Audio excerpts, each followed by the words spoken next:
Welcome everyone. This is the Freedom from Pain group, and today is Australia Day, which is a very special day for Australians.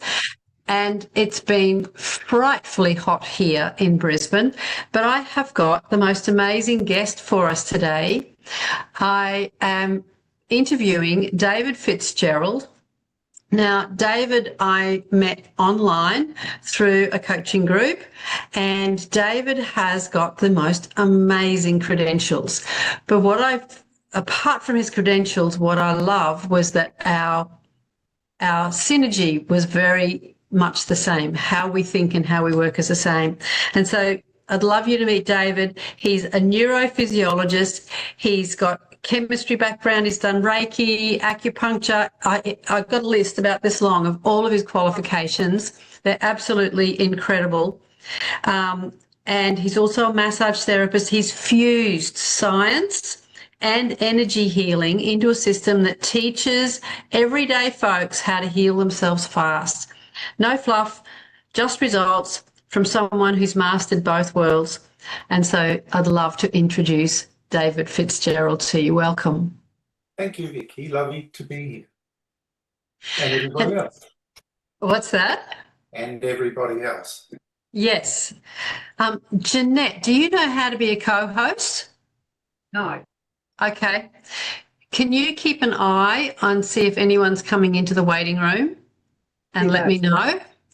Because when I'm doing this, I can't see them. And so, David, tell us a little bit about how you got into this field. I know that you were more interested in learning stuff as a kid than watching TV and that sort of thing. But what was it that guided you into this line of work? Well, I had ambition to make the Olympics for running, and that was a long time ago, and I was very well ranked, but I had an accident.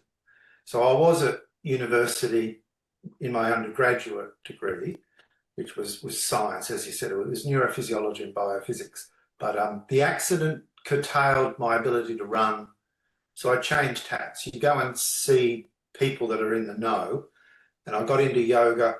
I loved yoga, so I was 18, started my yoga.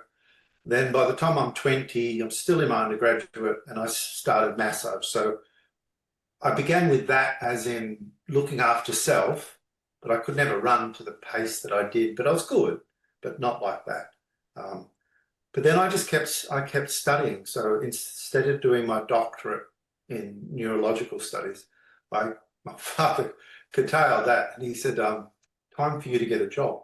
So I got into education, but because I was competent, I could teach physics, chemistry, any of the maths, human biology, any of those. I asked to do some studies, so they gave me some money. So I got scholarships from when I started uni until I had done postgraduate diplomas and a master's, and they were theoretical. And then I got into kinesiology, and then I just kept going. So I was still doing sport, but I wasn't being academic, but also I was very hands-on academic. So my background's rather large. Fantastic. And so tell us some of the highlights of your career, some of the things that you've seen that were even a little bit mind-blowing for yourself when you started to see the results unfold. When I was I was in kinesiology, and I was meeting some clever people, but it was hands-on. My background as in being a pure scientist, when I met another pure scientist who was hands-on, and we could have discussions in using hands-on work to run meridians, work acupoints while loading muscle groups. So it became quite interesting in those discussions going, you can make a massive change by loading some of the different tissue types against different tissue types. So everything works in hierarchy. So what would happen is if I was just doing a massage, I always go, massages are lovely, but you need to put a lot more competence into it where the brain, specific structures, the reticular activating system needs to pick up the data to make a difference. So I could get things to hold, but things had to fail. That's what I found profound, was unless you know you're doing something wrong, you'll keep doing the same thing. If your nervous system, which is the bit you can't shove your finger into to get to, unless it recognizes the data is not competent, therefore it won't change. So you have to fail. It has to fail. You can't just have something nice. I'm going to go for a nice walk, or I'm going to have a nice massage and expect to get better. When I always go, nice is a C minus. Your brain works as an A triple plus. You don't get better by doing less. So. Okay. And so you've blended your science background and all of your hands-on work together. Yeah. And just recently you were having to use all of your skills on an injury that you received. Yes. Yeah, well, 10 weeks ago I face planted our jetty that's down the road from here, and so I've tripped over the railway line and smashed onto the wooden rail straight into my nose. So it put my nose over here, but I didn't lose teeth, I didn't blind, and I didn't fall over and drown. But so that it was a very local influence on destroying, this is your ethmoid, this is your maxilla. It destroyed all the sinus, but it also changed what you see, as in you go, oh, you've hurt your face. Went, oh, it's a lot more complicated than that. So I was able to resurrect, well, let's explain it this way. I was able to work from the periphery in towards where the damage was, that allowed my body not to go into shock. So therefore I could turn on patterns, so therefore the body wouldn't lock itself down. So when you have an accident, your body automatically goes into a fetal position. So it puts not just goes, oh, I hurt my wrist. No, you may have hurt your wrist, but your whole body will go into compression. So if it stays into compression and doesn't decompress, therefore you'll create an arthritic response, and you go, oh, I've got arthritis. When, yes, but you have to turn that off globally. So I could do global changes directing towards the biomechanics. So my jaw was on, I could get all my cervical spine, thoracic spine, everything correct. And then I just dealt with the superficial fascia, because I couldn't get to the epithelial layers, tissues that are still repairing in the sinuses. So like I have my mask, so I can use deep, far infrared to actually access into the epithelial tissues of the sinuses. And then for me, I make sure I hold back and don't explain the neurophysiology and the biochemistry of what all these things do. So that's how I got around it. And everyone says, how long ago was that? 10 weeks. Like, 10 weeks? I went, yes, 10 weeks. There's no joy, there's no pain anywhere. There's no problems anywhere, but it's still healing. So I had to use my mask early with a shower and flushing my nose with saline solution and then hot, warm, soapy solution, just to cause an irritation in the sinus. So therefore it'll trigger an immune response to create a repair setup. But do you follow? So yeah.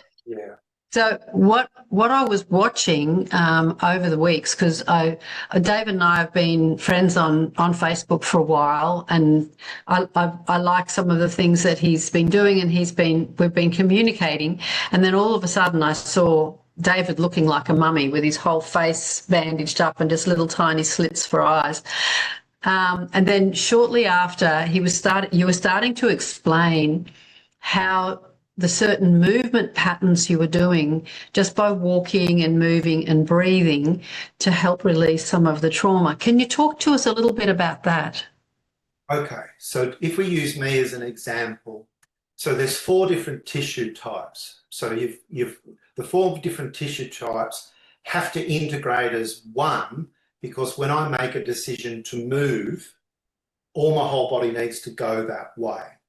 So this group that you've got, which is, say, like to deal with pain, it goes, pain to me, it goes, pain's telling you something that's wrong, which is obvious, but you have to find out what is actually not working, which is the clarification what is wrong. So say, for instance, I had this big accident, I smashed my face, automatically the jaw would have retracted, the inferior hyoid would have pulled down, created issue back here at the stylohyoid, and the issues that you get in us as being mere mortals, if this stylohyoid stays on, you create Eagle syndrome. If the inferior hyoid stays on, it causes a local compression onto the thyroid. So now the thyroid is being compressed or irritated because any movement pattern creates an impact on the thyroid, but then that's a high-level ordered endocrine structure. So the brain will go, we can't go that way, so we're going to lock you from going that way, so the eyes will blink and turn off that movement pattern. Then it will create pulling it back, so the jaw will go in the opposite direction, and the sinus will lock here to create that to go there. But then the sinus will lock there, then it'll cause compression down like so.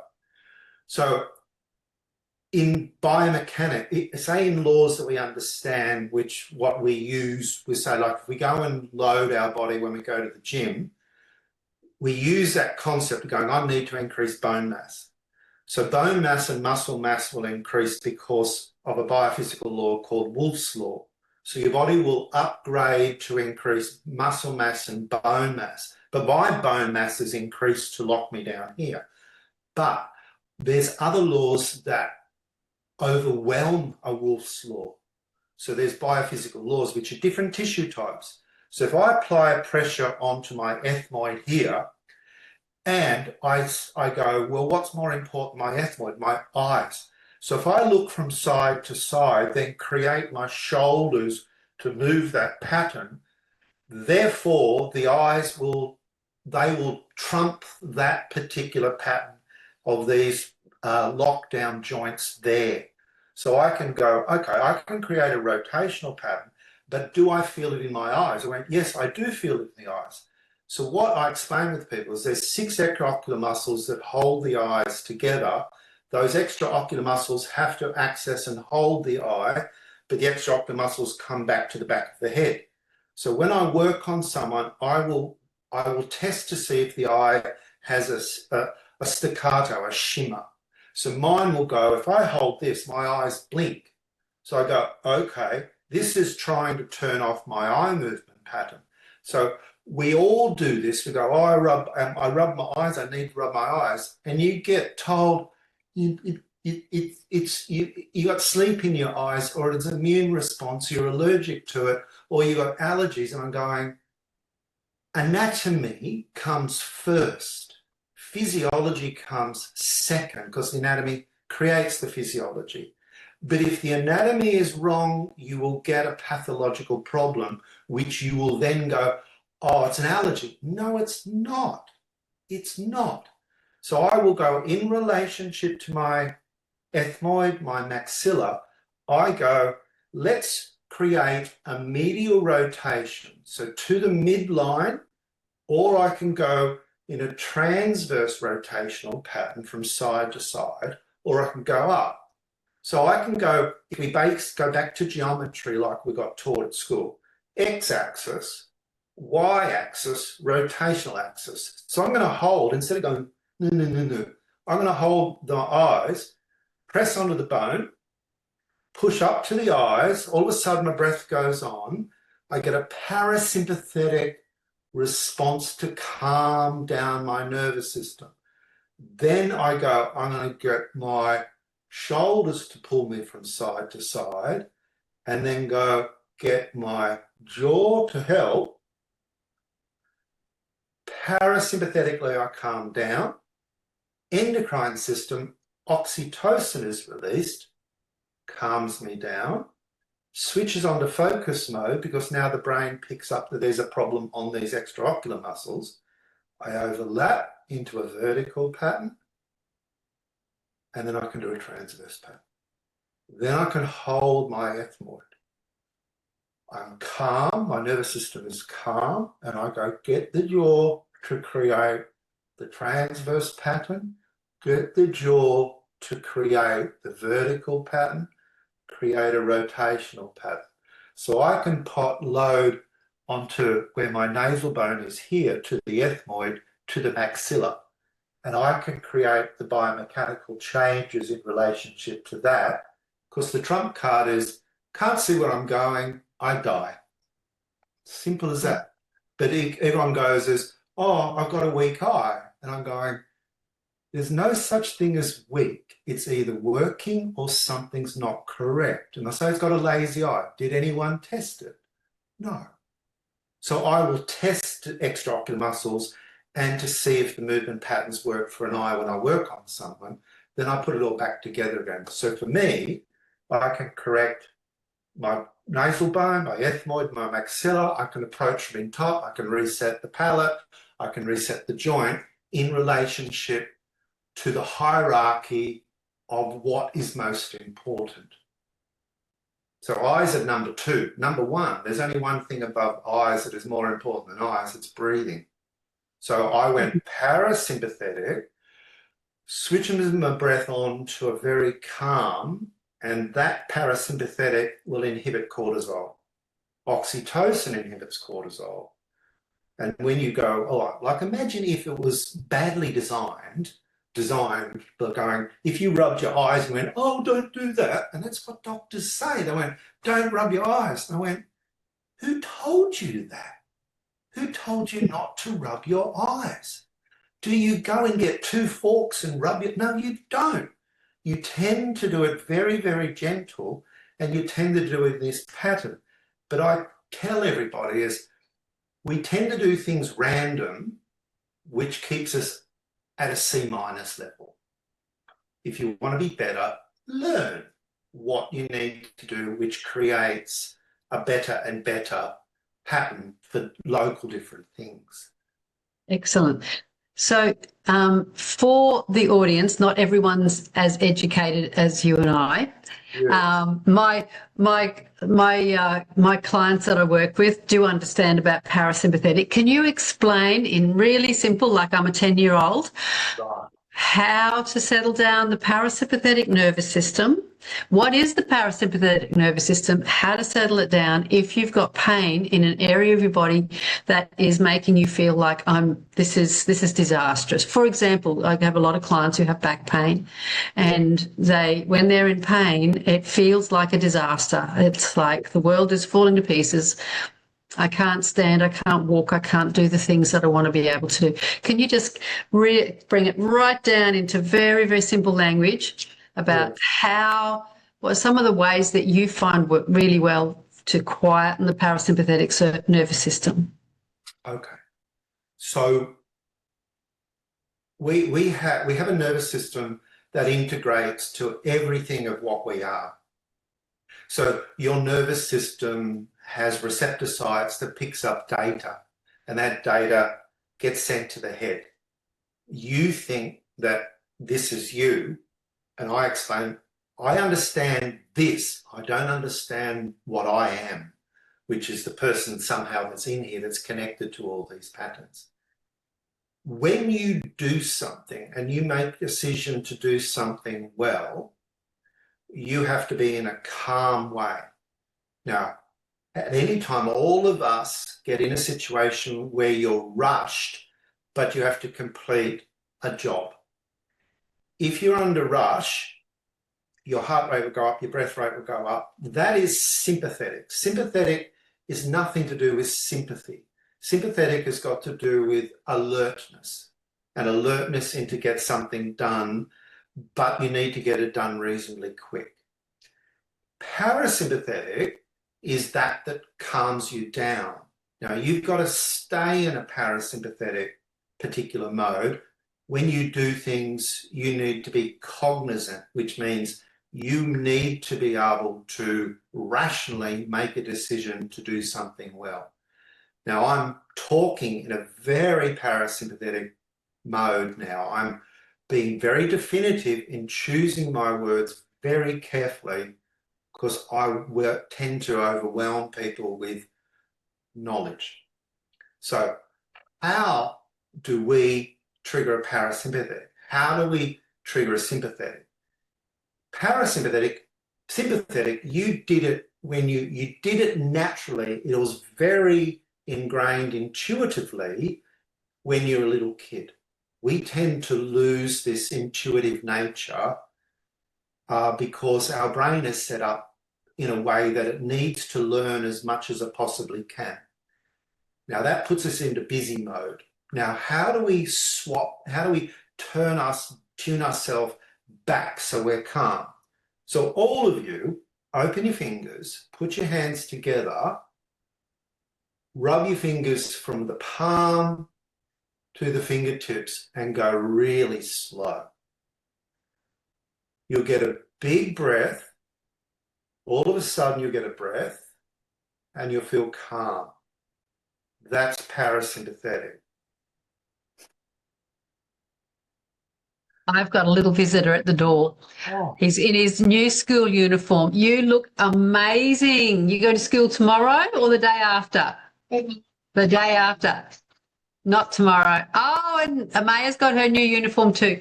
You look gorgeous. Do you want to come and say hello to the people? I'm talking to some people on the computer. You've got shoes and everything. Okay.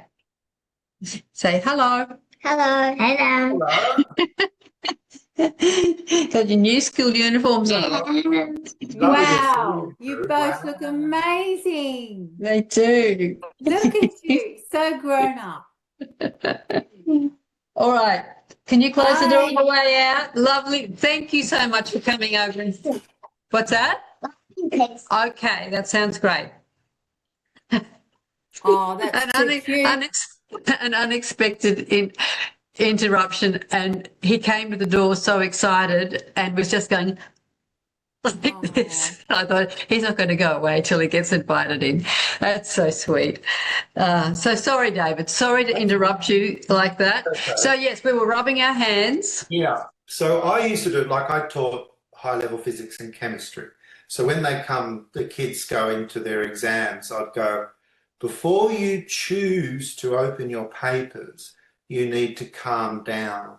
So you put your hands together, you go as slow as you can, you get a massive big mouth breath. Now that's causing a parasympathetic nervous response. So what you release is oxytocin. Your eyes switch on like, oh my God, what's happening in my head? Well, you're just flooding the brain with a neuromodulator called serotonin. Now that puts you into focus mode, but calm. So I then go, rub your hands, look at the paper, open the paper, rub your hands while you start to read so you don't get overwhelmed. That will inhibit the cortisol. Now, cortisol has a problem because cortisol is an emergency situation that you go, oh my God, I've got a scare, cortisol will spike. But the problem is cortisol has problems. We don't need to go into that. The opposite to parasympathetic is sympathetic, but we don't want to be stressed and cortisol comes out. Now, your grandchildren that just came in, right, they naturally do it. When you're at school, you were getting close to recess time, you were rubbing your hands and running underneath the table. That's a sympathetic response. But it's a sympathetic response that puts you into giggle mode, laughter, excitement. You're not stressed because you're going to go out and play with your other kids. You're not, because that adrenal response inhibits the cortisol. So you just go, how do I do it? So with my lot, like there's my table here. So I have two tables together. So I'll go, right, when I must get you calm, because when I test a person, I tell them, I'm going to test. If things work, great. don't care because they're doing their job. If things fail, excellent, because that's what we're looking for. Because if I switch all these things back on again, you're going to feel very, very different. But you need your brain to actually assimilate what's just happened. So we need to calm down. And so all the time I'm going, okay, let's just calm it all down because it just failed. And the brain goes, great, you just told me what was not correct, then show me something better. So I'll install. So you get a parasympathetic response when you rub your eyes as long as you go slow. But if you bully it and you go really hard, you won't get a sympathetic inhibition of cortisol. You'll get stressed. So you're going to, let's imagine you've got your husband, your wife, your partner, and you need to have a serious conversation with them. You're already going to be stressed because you have to go into this conversation. You just go, before you make a decision to talk, you can point your hands any way you like, and where you do your hands turns on a completely different pattern inside your noggin. So you just go, I'm going to rub my hands, I'm going to gather my thoughts, and you'll see my eyes. My eyes are tracking all over the place, looking for data and neurological relationships between the different cortical regions of my brain. So that's one technique of parasympathetic, and you do it, you just lost it as you get older. So when you're in bed and you wake up in the morning, you can go, okay, I can rub my feet really slowly, I can close my eyes and gather my thoughts, rub my hands, have a think about the day, construct the day, and you'll do that in a few seconds. Did that was that okay? Yep, that was good. Because we, with the work that I do, we are always looking for that somatic response within our body, which is I'm a yawner, so I'll yawn. Yeah. A lot of other people will take a deep breath. Some people will do a deep swallow. Some people have tummy grumbles, but there's always an indication. Some people feel warm. Some people feel like tingles. Our body speaks, and I have a saying in my work is the body never lies. Yes. It never lies. It's always telling the truth. And so if we can, instead of condemning our body for failing or for being wrong or for being, not good enough, if we go, oh, that's really interesting information, let's see how we can make that better. And it's such a rewarding way to work with the body, and the body responds so quickly. Yes, it does analysis very, very quickly, and it puts it back in. But we all know is repetition is what allows the brain to catch up, and it needs to be repeated. And that's me as a teacher. Like when clients come to see me and I'm going, you have work to do. I don't have time to do that. And I just go, what were you like at school? Did you complete school? And I'll go, someone go, I didn't like school. So what are you good at? It's what you're good at when you put your focus on it and then you pay attention to what you're doing. But when everything's wrong, and everything goes wrong as we get older because the body locks itself down into compression and deactivates movement patterns, and we get told, well, that's what happens when you get old. And I'm pretty rude because then I'm going, what do you mean that's what happens? What happens? When you get old, when that's a circular argument, you have to make sure that you explain what you mean. What happens as you get old? And I explain it going, you don't realise that you start off set up like the two children. Everything's easy.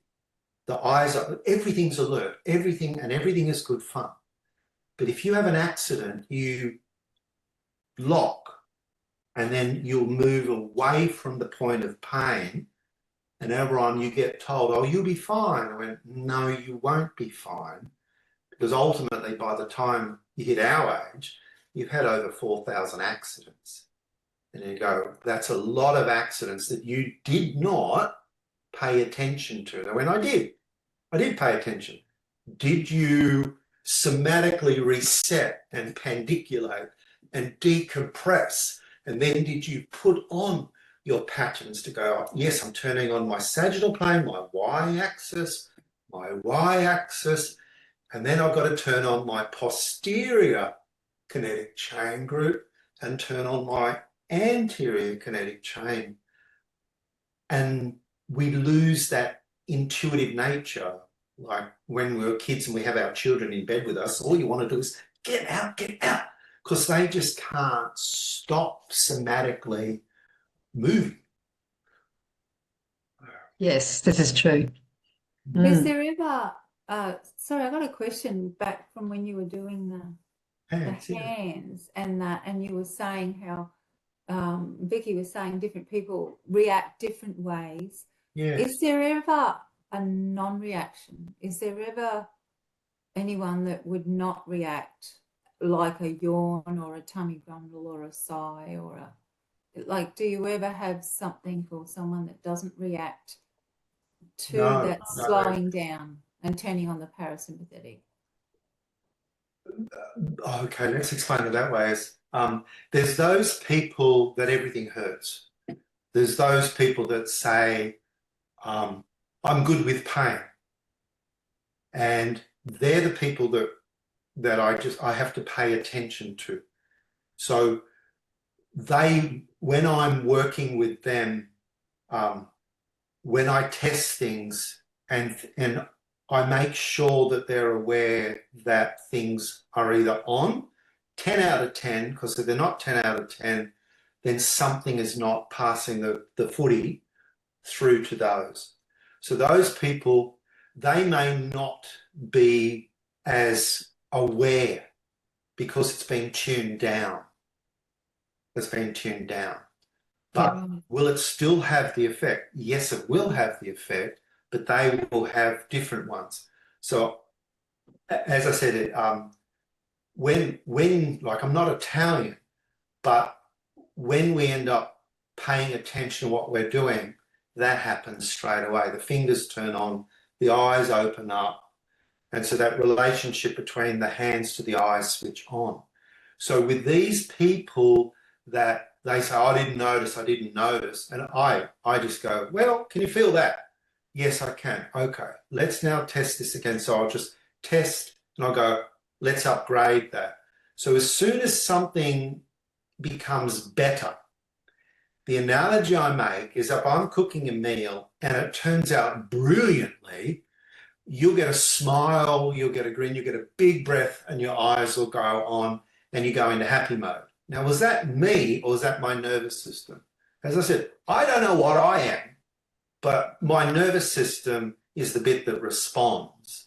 And so therefore I will see movements in the eyes, or I'll see they're gritting the jaw, or there's an issue within the throat, or they're holding the breath. So I explain to when I'm testing people right at the beginning, and I get them to stand like the Eiffel Tower, and I go, don't let me move you. If it holds, great, that's what's working. Let's see what's not working. So when it begins to fail and I'm pulling at the calves, and then I can push and I can work my way up, all of a sudden they can't control they can't lock, they can't hold, and they're going, but what you're using is the emergency team, which is I hold my breath, or it goes into my throat, or the jaw retracts. But if it's really bad, the extraocular muscles in the eyes close the eyes, and the extraocular muscles, all 6 of them, pull in, and this happens. So people that are in massive whiplash, they have no competence in being able to resist the force on the head. But with all those people, when I'm putting them back together again, they feel a massive change. Like I explain it, like when things come on, your brain accepts that change. But where does it happen? Everywhere. So I explain it. The Christmas tree lights start to come on, your breath changes, and all of a sudden you start to feel very, very, very different. So pain and fail is the two sides of the seesaw. Pain is saying something's not correct. The other side of the seesaw is, yeah, but that's the bit that pain will come up associated with something that's not working. So your nervous system tells you that something could be better. So it could be biomechanics. It could be part of the enteric system inside here, where it's not, none of your systems are doing their job correctly. Well, not none. I don't mean that. I mean, there's a compensation happening in here. And so I don't know where I went with that. I just lost my train of thought. Sorry. So when I switch shit on, it just balances up the seesaw. That's what I tried to get to. Yeah. Yeah. So the sympathetic, parasympathetic nervous system are constantly working with and against each other. So you can't have them both switched on at the same time. You've got one switched on or the other one switched on, and we are flicking between one and the other. So Robin, is there something that you wanted to ask further from that? No, I just, I suppose I've got an app on the phone that measures all of the HRT and the HRV and it's always saying, you know, this is happening, that's happening, and it's just extremely interesting to hear like why this is happening. You know, like trying to work out why, because you feel like you're doing all the right stuff, but obviously not enough, or not the right type of thing to turn off that fight or flight all the time. So David, can I just add something to that? So could you talk a little bit about how grief and shock and trauma may influence the body's ability to be able to regulate heart rate variability and get the central nervous system back into parasympathetic mode in a really simple way? I know that's a lot. So say like this accident that I had, or you could stumble and fall down a step or something. So what will happen? Say like if I have the fall, you get a scare out of that. So your body got a surprise. So it'll go sympathetic, and heart rate will go up, breathing rate, breath rate will go up, and it had such a surprise that it'll go into that fetal position type thing. The more serious you do, the more it wants to go like that. So it gets a shock and it locks the jaw down and it switches all the cranials on. The fascia of the head tightens up, and then the cervical spine compresses down, creates a response like that. So what I try to go with people is, if you have any accident, you need to think about going, did you do anything really bad? Did you break everything, or did you just have a local effect? So you just go, the natural response is to go, oh, and you create, and pain will happen. Your automatic response is your fingers will open and they'll head in the direction of where the accident happened. And so the fingers are hunting to see if you did something desperate. But again, your natural response is you touch it, you rub it. I go to people is, if something's sore and it's sore all the time, your fingers try to find it. There's parts of the body you just can't be an orangutan to get to, but you just go, head in that direction. But if I say hurt my shoulder, or you've slept on it badly and it's sore, you just go, rub it. But I would just then go, so my car can be seen. Let me go back. Is that far enough? You can see me now? Yep, we can still see you. All right. So I'm going to go, there's my shoulder, and I put the other hand on my pocket, and as soon as your hand touches something, it thinks that you're about to make a cake or something. So the fingers open, the eyes go on, and your fingers naturally go to find my glasses or to find the scissors. I don't blink. It turns on every part of your brain to go, we're going to use the scissors. So it's the whole body becomes aware, and you can see my other hand switched on straight away. So say like if I've got tummy problems, I've got a hip problem, I'd go, that's my hip that's sore. The other hand, just put it on the other hip and then just go down, this is the one that's sore, but get the other one to pull up and down. So the hip goes from side to side.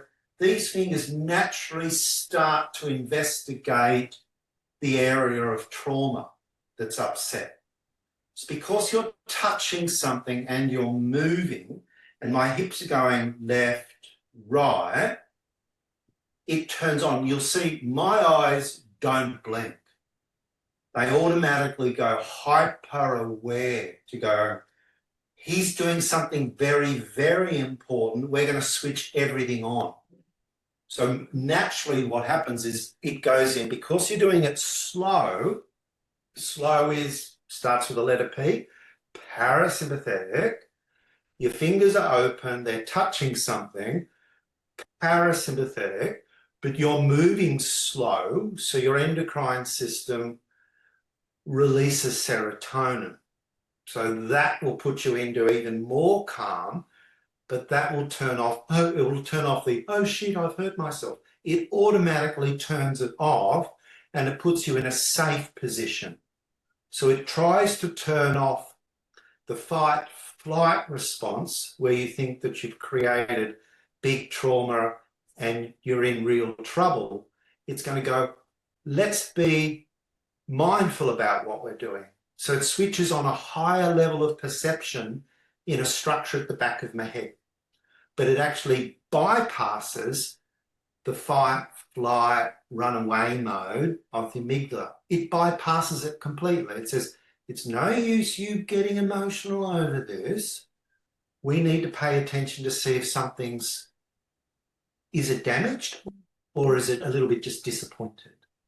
Okay, so that's the same thing as this, but you're putting it anywhere. The same as you do it, you went, I bumped my head. Your fingers automatically go there, then you're going, investigate. Run your fingers through your head slowly. My breath switches on.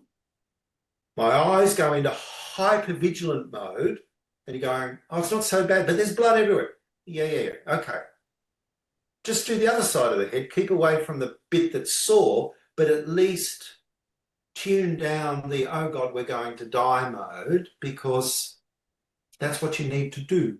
Now, you'll see it in animals. They're really good.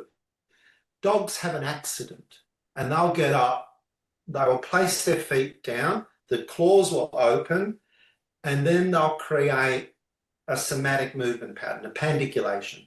So they will shake their tail through their pelvis all the way up their spine in a transverse pattern to the head, then it goes all the way back down.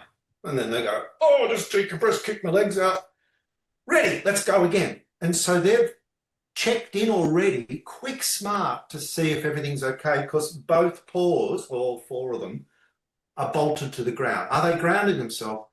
Well, it's a little bit more complicated than a single word, grounding. They're actually triggering hyper-awareness of every joint in relationship to the feet, in relationship to the point of pain. How did that go? So in the work that I do, much of the self-care is becoming aware of where the pain is, because quite often we know that there's pain, but we're not exactly sure where it's coming from because it's just all sore. And so one of my roles is to teach people how to become aware of what's really going on and break it down into small pieces. The brain is very, very clever, but it can't deal with a massive information. Well, it can't change a massive information at once. So we need to just give it one piece of information at a time. So we go to where it's uncomfortable, and then we start to go slowly in the opposite direction to try and find where comfort might be. And then quite often I find what happens is, instead of, you could probably move all the way over here, would still be comfortable. But as we go through that range, that all of a sudden there's a place where it slows down, like you're about to go through a roundabout. The nervous system slows down. That's a parasympathetic starting to go, oh, I can pay attention here and it doesn't hurt. And so at that stage, just finding that place is already talking to the parasympathetic nervous system. So you don't necessarily need to have a yawn, a sigh, or a tummy grumble or any of those things. But when you can find that slowing down point and that sense of, okay, I can rest here and I can feel safe here, that's the parasympathetic going, yep, it's okay. We are safe and we can hear. And then we go back and check. And guess what? It's the other side feels better now. We can do that a few times. It just doing the repetition. I say to my clients, the brain's very masculine. It likes to know what to do. It likes very clear instructions, and it also likes to know when it's done a good job, and it likes to be congratulated and told, good job, thank you, appreciate that. And so when we go back and we find that comfortable position again, it's like we're saying to the brain, thank you, we found that place. And yep, that's feeling better, so coming back. And so that gentle repetition is how most of my self-care works. We do some isometrics as well, which also switch on the things that are not switched on and switch off the things that are switched on too hard. But yes, it's fascinating watching how quickly the body and the nervous system, because the body is just a mechanism of the nervous system. The nervous system's everywhere. It's everywhere. What did we say? We've got about 150,000 kilometres of nerves in our body. That's massive. I hope I don't lose you guys. Sorry, I need to plug it in, but I'm not sure if I'll lose you. I'm just saying okay. I'll be back. All right. Okay. And so so Daisy, I had some questions and I've lost them. Where are we? They're gone. And so, David, where do you see the natural medicine, the fields of natural medicine going in at the moment? Because we're getting bombarded constantly by news media, advertising, and all the rest about how we have to, we've got to get all this testing. I've heard it called the worried well. Get the worried well happening. And a second, I'm just trying to figure out what's going on here. And so what's our role as natural practitioners in helping people understand how their bodies can actually do so much for them if they're given the right circumstances? Well, I think we're in a very good place because there's so many people that are out there that are doing presentations like what you're doing now, where you're encouraging people to come onto line, and then you're creating or presenting knowledge to them. So I think access to knowledge is so good now, but unfortunately that comes with it. You have to have a good filter to be able to filter out what is worthy and what is not. But access, I think, is wonderful. The problem becomes with that is there's only so many hours in a day, and we seem to be on this format so much that we feel as though we need to keep in contact with it. So you wake up in the morning and go, oh my God, I've got all these messages, I have to deal with this and this. And so you seem to get very much distracted in what is being presented to you. But all of us in a way needs to be able to go as, I need to access that I think that can help me, and you can do it online. But the thing is that everything that you can do or you do, you actually taught yourself how to do it. There's nothing that you haven't taught yourself. So initially you get set up at the beginning where your body creates all these somatic movement patterns, and it teaches you how to sit up, stand, then go into walk, and then you never ever look at that again when you try to upgrade it. I think it's worthy now, is that you have to step back and go, just check in to make sure that you are very aware of what your body can do and then what it can't do. So if pain's telling you again that something's not correct, so it could be a system, could be inside, it could be that you've lost a lot of your movement patterns, and if you do lose that, you're going to lose this. You can't have that brain without a body. So the two of them are either ends of a seesaw. So you have to be able to go out and access information as how to get better and stay better, because if you don't actually stay better, you start to disappear. Yes, and I think that's what I see in my practice when people have got old injuries, when we weren't as aware, it's like, get back on that bike, don't worry about it, all that sort of culture that many of us came from.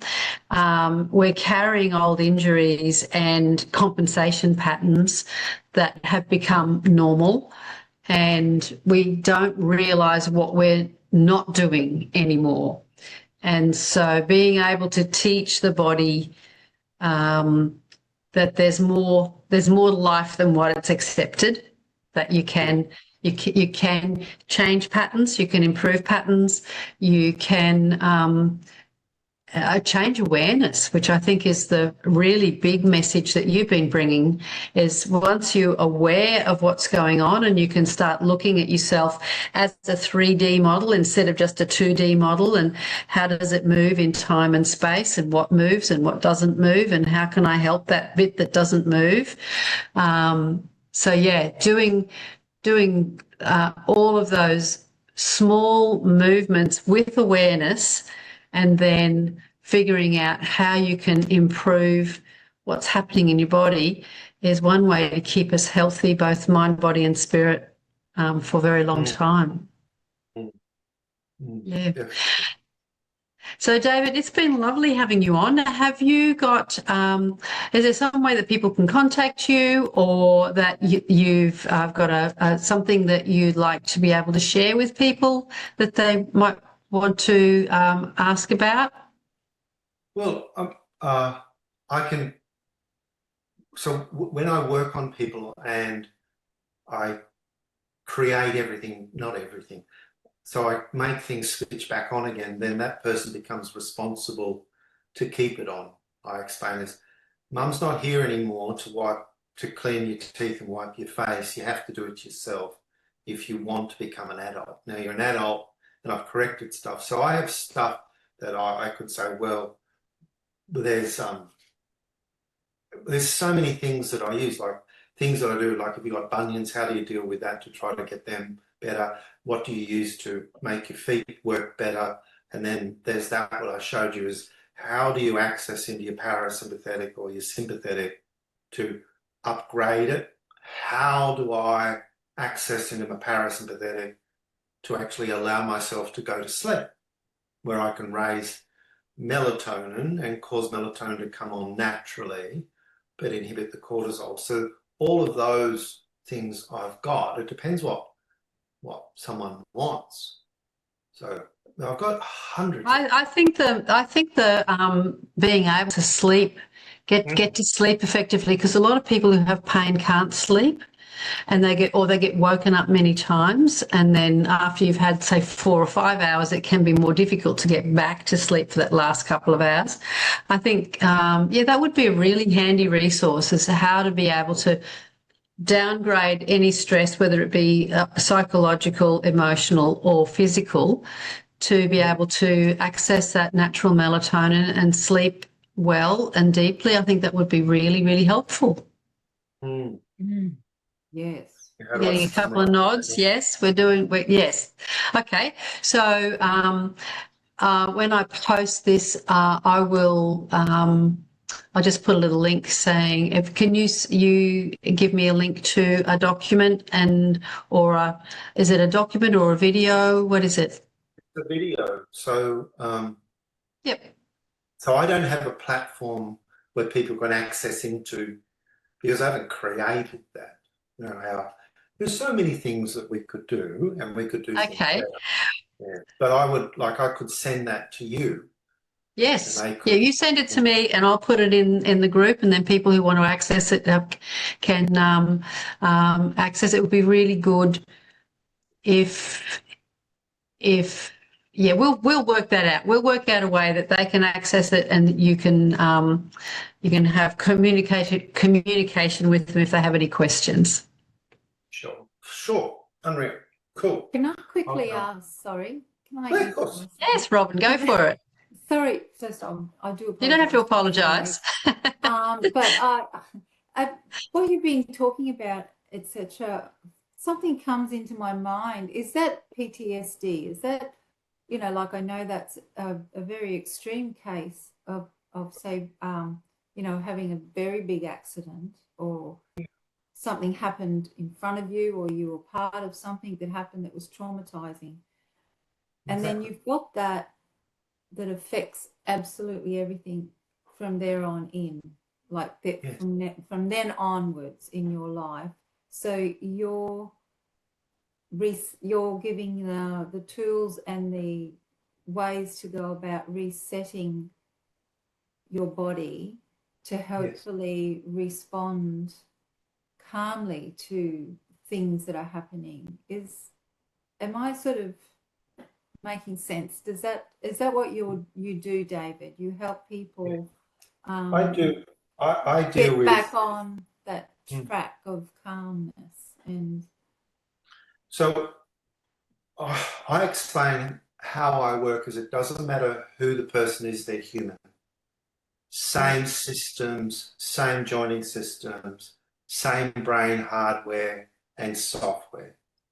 So when a person comes, and say if they come and they've got PTSD, I will go, that's just a name. We want to be able to clear PTSD, but in the direction of PTSD, why don't we reset everything and reinstall everything to better and make you physically feel 20 to 30 years younger? You don't look it in the mirror, but your posture and your movement patterns and every joint is correct. When everything's correct, I have turned on upstairs in your brain a whole Christmas tree worth of better pathways than what it had. So that person's neurological system is a lot better. Right. They then have homework, which goes, just check in, make sure that you own every joint and every movement pattern. Don't get out of bed for 5 minutes to make sure it's okay. During the day, check in with your sitting, your standing, upgrade your walking. So they've got a procedure of making sure that this body that they've got is working as best as it could. Then I also go, but in your toolkit, you need to be able to have ways, like I said with this, to go, as soon as you do this, you calm down. But if I run the fingers through my hair, it's a natural response anyway. My breath goes on. I don't just have a diaphragmatic lower breath. I get a massive thoracic breath. And as soon as you breathe better, anxiety starts to disappear. Yeah. Everything's now working better. And if everything's better, it's like your nervous system doesn't need to keep telling you that something's wrong. That's why by saying you've had a trauma or an event that's created and the doctors have said you got PTSD, great. Did they test anything for things that were working? No, they did a blood test. It's not a test. That's just data that's present within your blood. They're not testing structures or anything like that. So I just go, let's deal with everything that could be better and see if it makes you feel a very, very different person with a good toolkit. So it doesn't matter whether a girl has got polycystic ovaries or she has endometriosis or you have migraines. I will find things that are not working, which then create those issues where the body's telling you it's pain. So I just go, if you've got pain, good, because we'll find out why the pain is being created. So I will reset 370 joints, 600 muscles in all planes, and then put the person back together again with a toolkit. Thank you. You're very welcome. Good question. Well, thank you so much, David. It's been great having you on, and I look forward to seeing that resource, and we'll get that shared with people who are looking for it. And I want to thank the people who came on this evening to join us, and great questions, by the way. So David, you're in WA. Yes, as far away from you as I possibly could be. Yes. Isn't it amazing? We're such a big country. Yeah, thank God for all this. Yes. So I'm south of Perth, down in Margaret River region, which is a wine area. Yep. Beautiful part of Australia. So thank you so much. I really do appreciate your time and all of your expertise and coming and joining us this evening. So thank you once again. Thank you, David. Thank you, Vicky. Thank you so much for asking me. I feel very humbled that you did ask. It's lovely. Thank you. So just very appreciative of all your knowledge so have a wonderful rest of the Australia Day, and we'll be signing off. Okay, lovely. Okay, thank All you. right. Take care, everyone. Bye for now. Thank you. You too. Bye. Bye-bye. Bye-bye. Bye.